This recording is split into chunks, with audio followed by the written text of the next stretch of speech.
YouTube, Big H Trucking, coming to you from, I'm sure you can read the sign,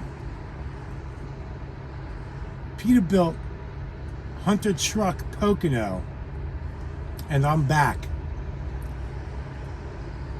Well, it turns out that they cleaned the entire DEF system. No parts whatsoever were needed to deal with the issue that I had on this truck. However, I've got another issue. My marker lights on my fender and headlights don't illuminate when my key's in the off position.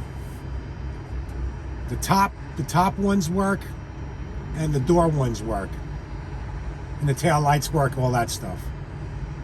But they work when the key's on the on position.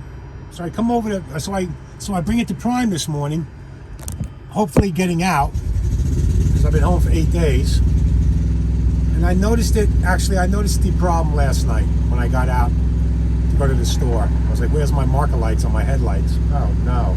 So I ran a couple of series of tests, and they worked with the key on, they worked with the light test that you have, no problems. It's just when my key is on the off position and I'm getting ready to park is when they go out. Bring it over to Prime, like I said. Prime looks at it and says, you gotta bring it back to the dealership. There's nothing we can do about it. I was like, you kidding me? Yeah, it's all based on warranty.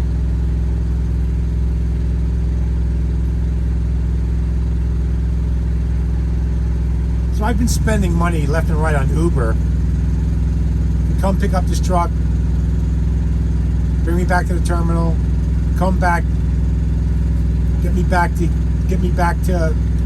Peterbilt. And the first incident was this. I dropped off my truck last Monday. As soon as I get back to the terminal, I get a call from Prime saying that your truck is ready. I might have mentioned this in the prior video. But your truck is ready. No, it can't be. I just dropped it off and the guy said he's not going to look at it till Wednesday. No, it's your truck. It's ready. You sure? Yes. Truck 711095. Yes, it's your truck. I said, all right. I said, I don't believe you, but all right. So instead of me making a call to the Peterbilt dealership, I call an Uber and I come down here to find out my truck has not moved an inch. Go inside to confirm. He's like, yeah. He's like, yeah, Prime does this all the time. Like, really? So I call up. I'm going to leave his name out of the picture. He answers the phone. And he's like, oh, dude, I'm so sorry. I'm like, well, somebody's got to make good with this because I just spent $150 on a ride to pick up a Phantom truck. Oh, we'll take care of it when it's ready. We'll pick it up. All right. Okay, that's fair. Appreciate that. So I finally get a call Thursday night saying your truck is ready, come pick it up. So Friday morning I give a call over to Prime, letting them know that my truck is ready. And they're like, well, we have a problem. Our wrecker is in Virginia. You're kidding me. I was promised by so-and-so that they would deliver the truck. Well, unless you want to wait till Monday morning. No, I got to make money. You know, I'm a lease operator. I'm not going to sit on my hands. Long story short, I get to Prime. Naturally, I have to call an Uber. I go pick up the truck. As soon as I get in the truck, I start it up and I do a walk around. Everything's fine. Marker lights are working, headlights are working, blinker lights are working, four-way flashes are working, everything's working. APU is working, everything comes up to temperature, I take off. I said, you know what, I'm going to stop over there by the terminal and get some pizza.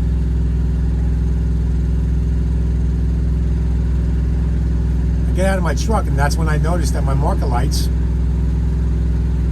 weren't on. It's like, oh no, did I blow a bulb out or something? Bulbs? So I come back in the truck and I put the truck on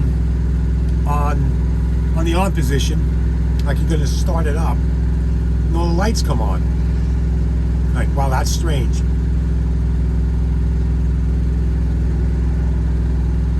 So I run a light test with the key off. Yep, everything works. This is really strange. So there's nothing I can do tonight. It's late at night. It's 9 o'clock. Not that late, but it's 9 o'clock. You go over to Prime. They're like, nah, we're kind of swamped. Check back in with us in the morning. All right. Yep, as soon as I showed them the problem with it, they're like, you got to bring it to Peterbilt. There's nothing we can do. So here I am, sitting at Hunter Peterbilt. Go in there, and the guy was confused. He goes, they're not supposed to be on when the key's on the on position. I said, what? I said, I've had this truck for a year and a half. When my key's in the off position and I have the APU running, my marker light should be on. It's a safety feature. No, that's not true.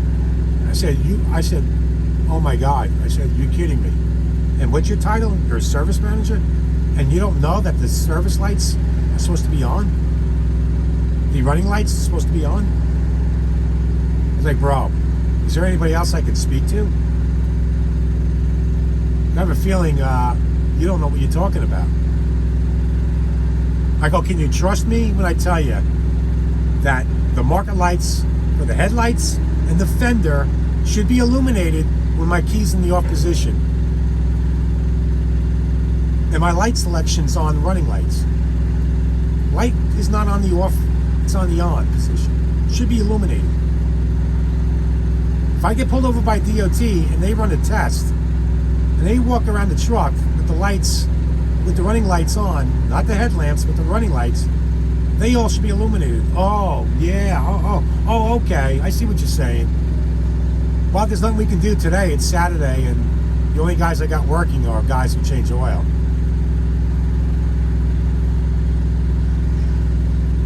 Really? My truck was in here for 8 days. Well, where did it happen? I said it happened in between me dropping off this truck and me picking this truck up. I'm not trying to point fingers, but the reality is those marker lights were working that morning when I dropped off the truck because it was still dark out, and they were fucking not working when I realized when I pulled over after I left here that they weren't working. So it doesn't matter anyway. It's a warranty issue. So basically, the long and short of the story is I'm a little frustrated. I'm back making zero money, and again, I have to thank thank the lucky stars that I have a fat E fund, which to pay for a truck, because apparently I'm gonna have to go through another week without getting a check.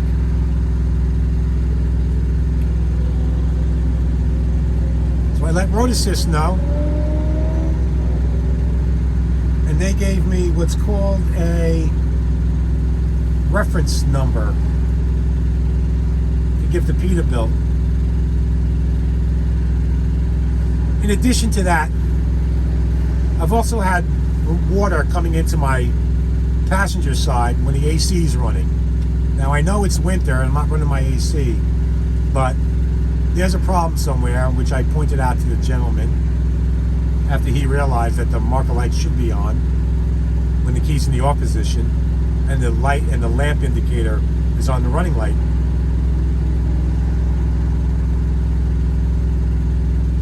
So we'll get that fixed.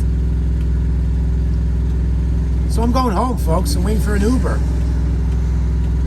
So that was $74 coming here and another $74 going back plus the tip. So let's just say $160. So in the last 2 days, I'll have spent $320 on transportation to come back and forth. Anybody who watches this, whether it's now or later, and has gone through this situation, is anybody going to reimburse me for my travels back and forth? So we're going to certainly let Matt know what's going on.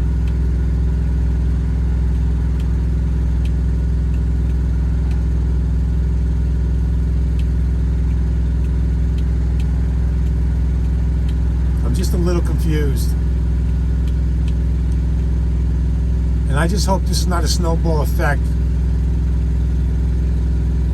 I can understand the DEF system. Now, starting to run into electrical problems? And you know what? I don't want to hear that Freightliner is better than Peterbilt and Kenworth's better than that. Blah, blah, blah. At the end of the day, it's mechanical. At the end of the day, we put a lot of miles on this truck. We're bouncing around, bumps, weather, salt. Eventually something's going to happen. What I was always afraid of, because I've owned many vehicles, once you start coming into electrical problems, it's really hard to diagnose.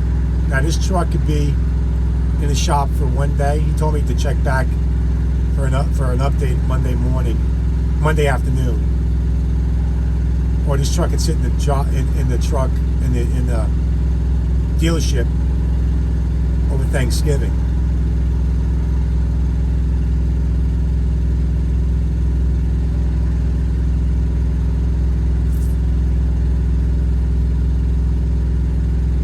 So again, I'm a little frustrated, but stuff does happen.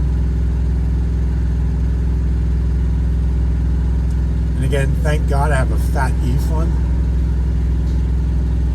And I feel sorry for those. And this is the problem with this is not a problem, but this is one of the issues that you may come into as a lease operator. That if you don't have the money behind you, you can really get in the hole real fast. So, word to the wise, use my experience. Make sure that you start an E-fund from the word go. Or, you manage your money correctly, so this way you can pay for your truck weekly, because my payment's not going to stop. Unless something happens somewhere along the line where, and I don't think that's even the case, truck payment doesn't stop regardless whether your truck is running or not.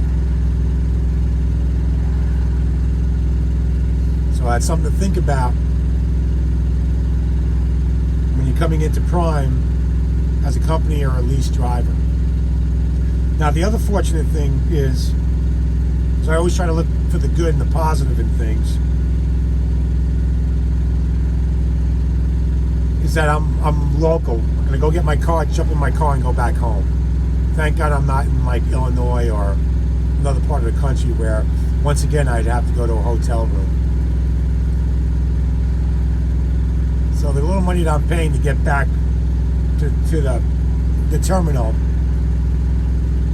but at least I have the freedom of jumping in my car and going back home and hanging out with my girl and friends. And again, thank goodness that I'm not at somewhere else in the state now scurrying for a hotel room, because Peterbilt or Prime would be out a lot of money.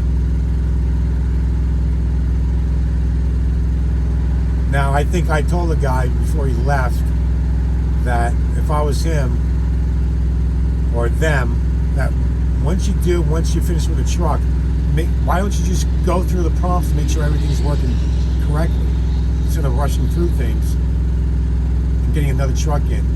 This should have been picked up on the onset of the truck being finished.